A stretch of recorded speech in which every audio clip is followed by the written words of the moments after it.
چترال سے محترم نور سلیم صاحب نے سوال کیے ہیں۔ سوال ان کا یہ ہے کہ اکثر و بیشتر لوگوں کو یہ دیکھا جاتا ہے کہ دوران نماز یعنی نماز کے دوران وہ کبھی داڑھی کے ساتھ کھیلتے رہتے ہیں، کبھی وہ کپڑوں کے ساتھ کھیلتے رہتے ہیں، اور کبھی وہ بدن کھجاتے رہتے ہیں، کبھی بدن پر ہاتھ پھیرتے رہتے ہیں۔ تو عذروی شریعت اس نماز کا کیا حکم ہے؟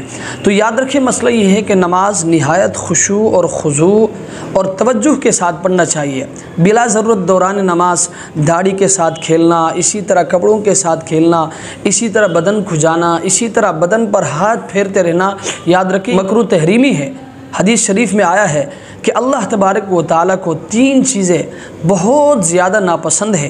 اللہ تبارک و تعالیٰ ان 3 چیزوں کو ناپسند فرماتے ہیں۔ نمبر 1 نماز میں کھیلنا، نمبر 2 روزے میں گالی گلوچ کرنا، اور نمبر 3 قبرستان میں ہنسنا۔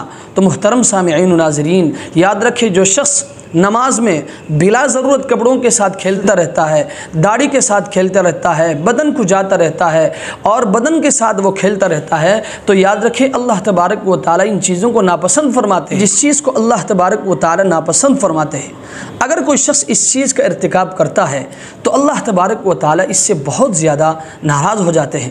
تو محترم سامعین و ناظرین، بجائے اس کے کہ ہم نماز کے ذریعے اللہ تبارک و تعالیٰ کا قرب حاصل کریں، کہیں ایسا نہ ہو اسی نماز کے ذریعے ہم اللہ کو ناراض کر جائے اور اللہ تبارک و تعالیٰ ہم سے ناراض ہو جائے۔ اس لیے میں اپنے اس میسیج کے ذریعے اپنے تمام سامعین و ناظرین سے میں گزارش کروں گا کہ جب بھی آپ نماز پڑھیں تو آپ نماز نہایت ہی خشوع اور خضوع اور توجہ کے ساتھ پڑھیں۔ اللہ تبارک و تعالیٰ ہمیں اہتمام کے ساتھ اور خشوع اور خضوع کے ساتھ نماز پڑھنے کی توفیق عطا فرمائے۔ وآخر دعوانا